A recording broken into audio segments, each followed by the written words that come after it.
Have you ever wondered how 11/Jane Hopper would play as herself in the Entity's realm? Well, look no further. I found out how. Hello everybody, Vigo Shadow here, and welcome to the Survivor Strategies, a guide how to play exactly like how the Survivor would. Today's episode is about 11, aka Jane Hopper. That's totally against the rules. I make my own rules. Since there's not much of a difference playing as other survivors besides noise and appearance, we will analyze the survivor's bio and their perks to get a better understanding on the type of playstyle the survivor would inhabit. Alright, so now it's time to do some deeper digging. I'll be highlighting a few things in the portrait as well as the bio. The portrait gives us quite a bit of info as to how she plays. So we're going to go ahead and look here. 11 is a former test subject with extrasensory abilities. Her personal perks allow her to scout the area, reveal the killer's aura, and reduce the noise of generators. So yeah, that kind of speaks to her powers and how she's going to be able to do, like, being able to reveal the killer's aura and like be able to manipulate generators as well. So I like that. I like that a lot. Essentially what we're going to be looking for in the bio here is some of the key elements for personality to try and formulate how she would play in Dead by Daylight here. So there does not seem to be a lot in the bio here.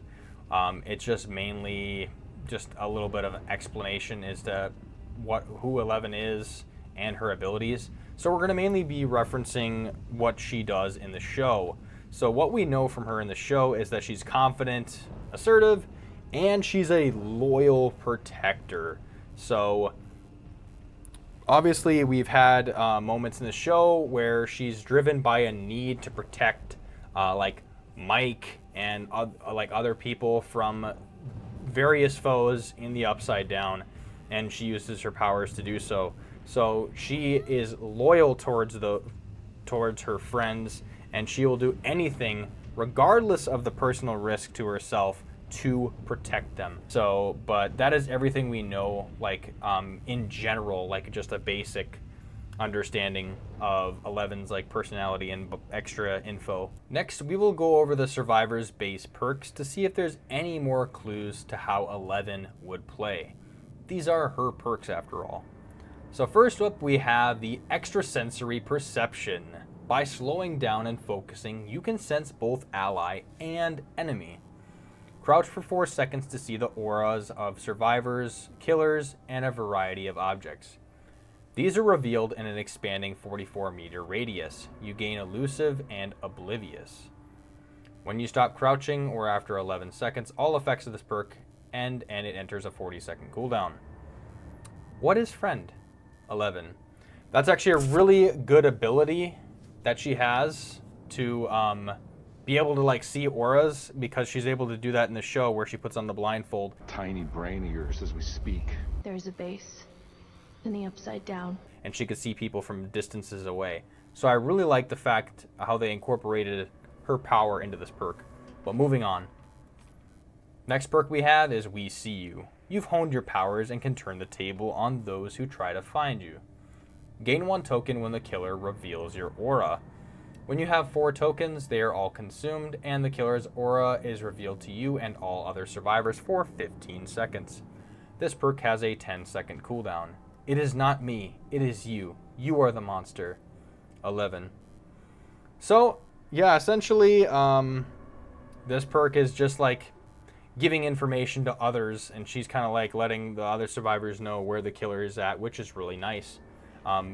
She's done that in the show plenty, where she has warned her party, her friends, before danger arrives. Next, we have teamwork, soft-spoken. You look out for your friends, key phrase right there, using your abilities to protect them. For each survivor repairing a generator with you, the range which the generator's noise is heard is reduced by 25%. While repairing with at least one other survivor, you repair 5% faster. I make my own rules. 11.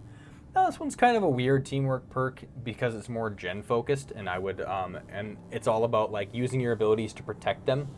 Not much protection is going on there with the generator noise being reduced by like 25%, which is odd to me.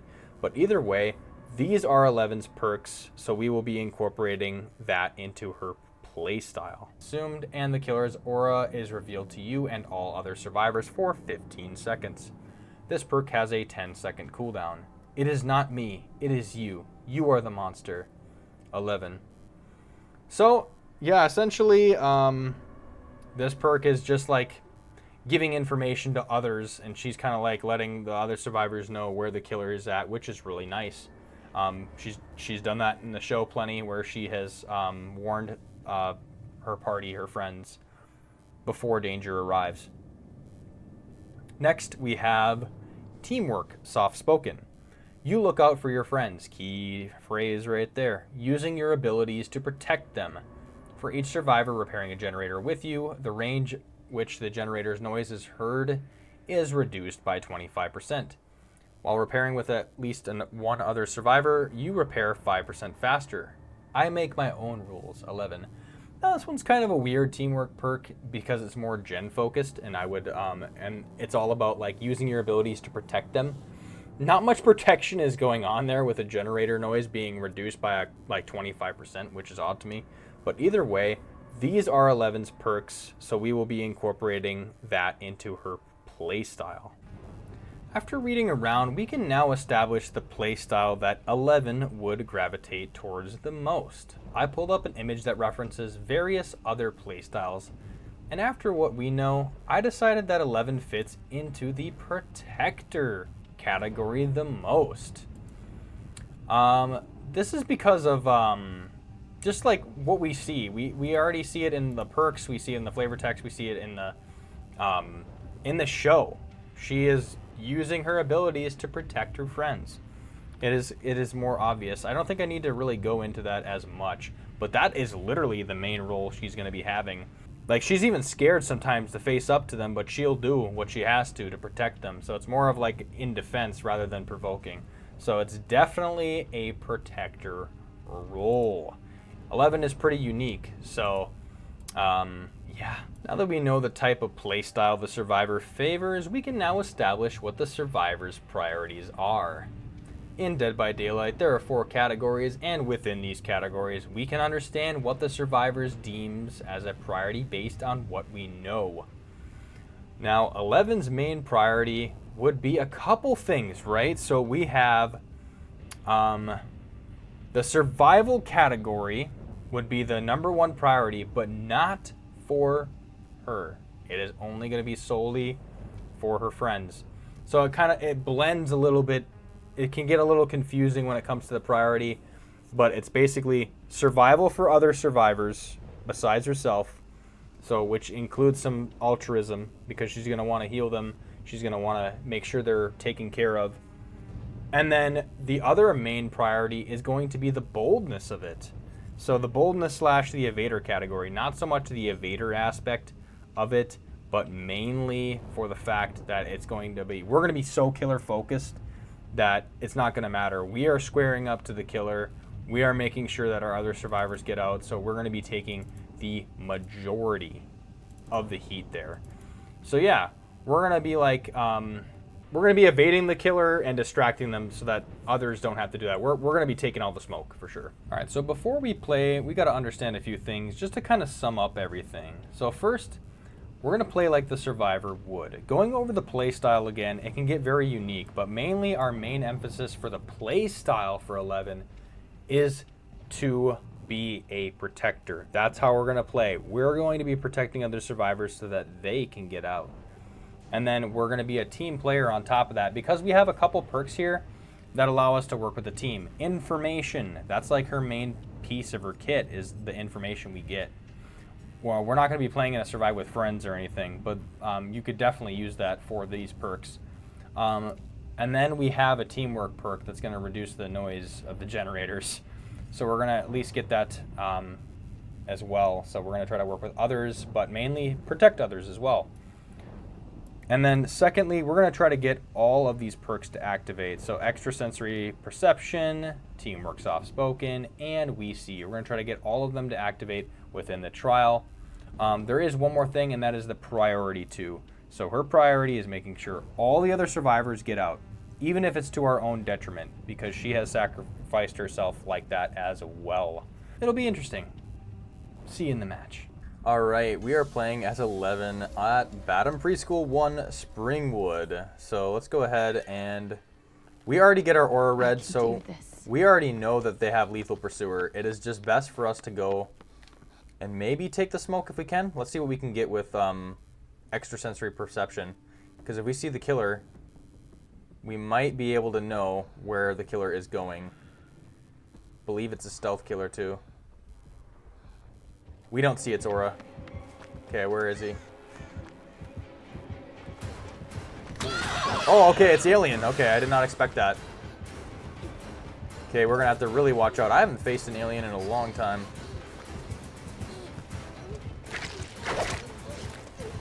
Okay. Might be able to... Okay, we're pretty good. We're gonna keep the killer here for as long as we can. This gives our survivors another chance. Okay, he's gonna finally smack that pallet down. We get this next one here. Get him to use that tail whip attack, so we fake that out. He's probably gonna do it again here. Nope, he's gonna fully commit. Now we'll throw it down. He's gonna probably use it here. Nope, he breaks the pallet. Good, we're getting a lot of distraction in. He's probably gonna still continue. We actually might get Shaq. Ooh, that was actually I did not expect from the window. Let's just try the long wall. He's going around, I think. Okay, we scream. Okay, he gets us down here. We actually did a lot of time there. Everybody has a turret up, ready to flame the alien. We get our aura red 3 times during that whole thing, which is really good. So this alien definitely has aura reading perks. They're all on different gens too, so that's actually really crucial. We'll go ahead and get plucked by Ada here. They went down. Kate's still on the gen that's down in the preschool, which we need that gen done for sure. Ada's got Will Make It, so that's going to be very, very helpful. We see all the aura and stuff. Okay, that gen gets done. So I'm wondering if the alien is going to come back to this gen. So I will sacrifice for myself for that. Or at least trying to get this going here, because it's already at half. Somebody else might go for 11, I'm thinking. Oh, Ada's already on a gen, so let's go ahead and save our friend here. We'll just have her come back to the same gen that she was doing. Let's go ahead and pluck our fellow sister 11. Alright, and let's just have her come back. Oh wait, she's gonna... Okay. We could try to save her here, or heal her. Kate does go down. We have the safety of a pallet, but I'm not sure. 11 might just want to go back to the gen? Yeah, okay. I will take the body block if they do come out of that. So whatever happens, we'll go ahead and do that. Yeah, it looks like he's coming straight back. We do get this done if we stick it.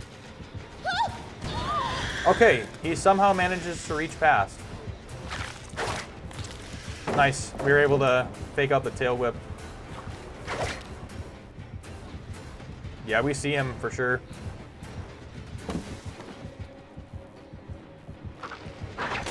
Okay. He's definitely trying to cheese that with that ability.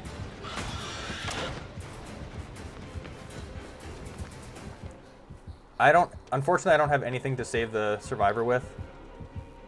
They're gonna just come down the stairs here. This is regressing. There's not much we can do here. So we're gonna just have to take him away. If we can. I think we activated We See You. They were probably able to see him. We got our aura red that one time. Let's go ahead and take him in the basement of the Batum with this. Did they get hit by that at all? No, they actually cut chase. All right. Let's see if we can go back. Or get on a different gen. Because I'm not sure where the killer went. Okay, 11 got saved. We need to protect her at all costs, honestly. We cannot have her go down. I think she's going back on that gen with Ada now. They're both on the same gen, so she'll take the heal there. Kate goes down again. We could try doing this gen right here in the meantime.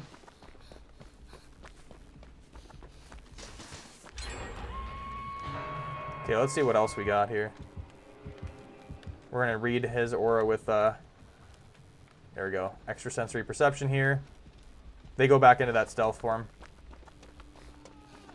Let's try to get Kate as much as we can. He could always come back through this. Okay, he gets burned by that at the shack. All right, let's go on this, not this gen here because that's a corner gen. We want this middle gen here. And we could use our teamwork full, what is that called? Either way, we have our 11's teamwork perk here active right now, so we're making less noise on the generator, and I'm doing it 5% faster with her help. Ada's taking a chase here, which is good because we need the killer on Ada as well. Just not 11 or Kate, because we will try to take the heat then at that point. Okay, she goes down right here. This is very close. I wouldn't mind it if Kate cut off, but she's going to stick it through. Yeah, I assumed he was going to go to this hook. I don't think we get this done in time, even with it. Okay, we actually were able to juke the killer. And because we did that, we can actually, ooh, alright. This pallet must have gotten taken down. Yep, he was going to go for the tail whip. Okay, we did, oh no, I didn't expect him. We get hooked again, but that's okay. Because Kate was able to do that gen. He's gonna be expecting us to stay around here, so we're gonna have to cut chase. Or not cut chase, but like cut away from Ada. She's working on that gen with Kate. Let's see if we could try to do a gen that's near here. Okay, good. Let's just go ahead. Just do this gen. We want to get this gen done as quick as possible now that the killer's on Ada. Because if we're able to get this done, we can get the exit gates, and that's the main priority here. I could probably take a turret. I've been avoiding grabbing them because I don't want to waste time. We want to make sure we get our survivors out.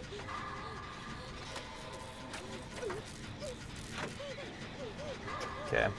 Ada's taking on him on a pretty good chase. She just finally took a hit here, but we're doing this generator. We're getting it 5% faster here. We're going to finish this. I'll have her go to the gate. I'll set up a turret. Because the sooner that's open, the better.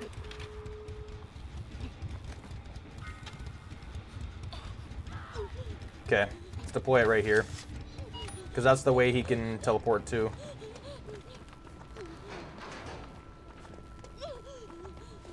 We might be able to...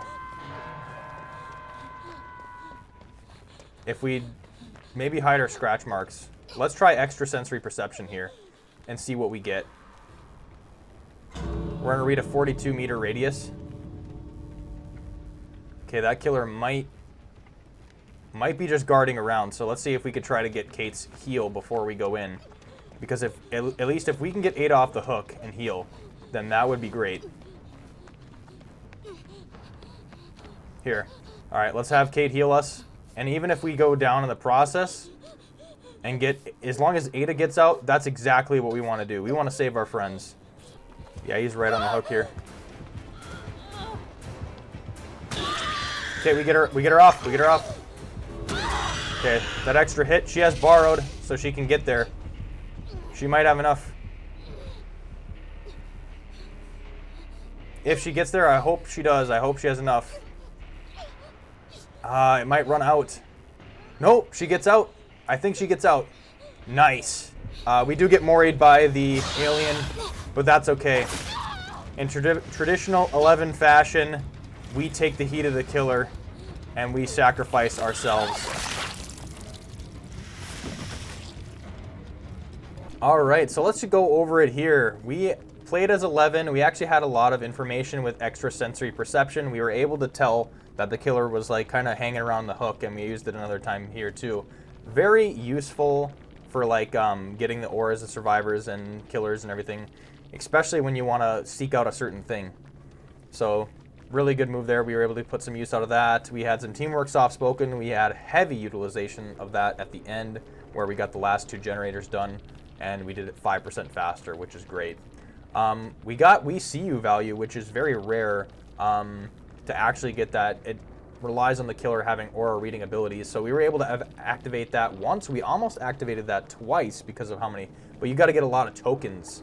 So the killer has to have a lot of perks revealing aura, so we were able to at least have the killer's aura revealed 1 time to give survivors some information there. So all in all, we did die. We did get 2 survivors out. Unfortunately, we could not save the other 11. Also a sacrifice, so it's kind of ironic and funny. Very poetic.